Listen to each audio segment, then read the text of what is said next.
وخلقناكم أزواجا আমি তোদেরকে সৃষ্টি করেছি জোড়ায় জোড়ায় সুবহানাল্লাহ বলেন। আমি সৃষ্টি করেছি তোদেরকে জোড়ায় জোড়ায় জোড়ায় জোড়ায় তোদেরকে আমি সৃষ্টি করলাম স্বামী এবং স্ত্রী জোড়ায় জোড়ায় সৃষ্টি করে দিস সুবহানাল্লাহ। আজ আমাদের সমাজের মধ্যে মেয়ের বয়স পার হয়ে যায় বিয়ে দেওয়ার কোনো খোঁজ খবর থাকে না, ছেলের বয়স পার হয়ে যায় বিয়ে দেওয়ার কোনো খোঁজ খবর থাকে না।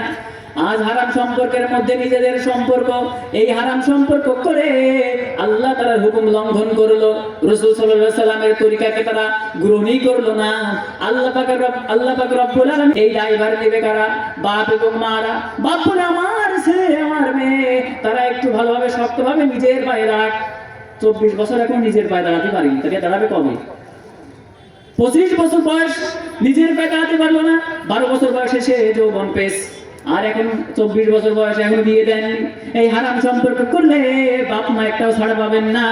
সুতরাং আমি যুবক মানুষ হয়ে বলি, যাদের ঘরে যুবক ছেলে আছে যুবক মেয়ে আছে বিয়ে দিয়ে দেন। এখন বলেন যে পড়ালেখা করবে না, অবশ্যই করবে, কেন নয়?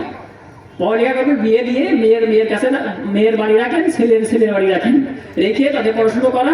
আর মাঝে মাঝে যদি মেলে তাহলে কি হবে না? গুনাহ হবে না, আর সব হবে। সুবহানাল্লাহ। সুতরাং এখনো যারা এদিক ওদিক মেয়েদের বিয়ের বয়স হয়ে গেছে, ছেলেদের বিয়ের বয়স হয়ে গেছে, এখনো যারা বিয়ে দিচ্ছেন না, কিন্তু আমাদের অনুরোধ করবো বিবাহ দিয়ে দেন তাড়াতাড়ি। সমাজের মধ্যে বেশি থেকে বেশি জিনা ব্যভিচার গুনাহ যে হয়, এটার প্রধান কারণ হচ্ছে সঠিক সময়ে ছেলে মেয়েদের বিবাহ না দেওয়া। আমি অনুরোধ করবো পিতামাতাদেরকে আপনারা বিবাহ দিয়ে দেন। খাওয়ানোর মালিক আপনি নন, খাওয়ানোর মালিককে আল্লাহ পাক রব্বুল আলামিন কোরআনুল কারীমের মধ্যে বলেন, ওয়া মা মিন দাব্বাতিন ফিল আরদি ইল্লা আলাল্লাহি রিজকুহা।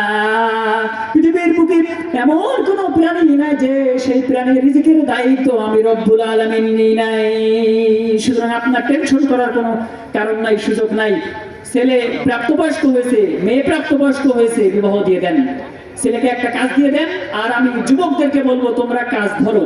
বাবার হোটেলে বসে থেকে থেকে, বাবার ঘাড়ের উপরে বসে থেকে থেকে নিজেদের যৌবনকে নষ্ট করবা না।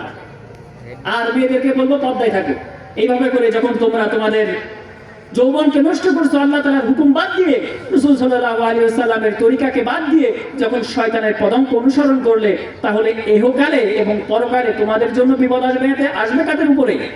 তোমাদের কারণেই তো এই দুনিয়ার উপরে, এই জমিনের উপরে বিপদ আপদ ফতনা ফাসাদ এগুলো চলে আসছে।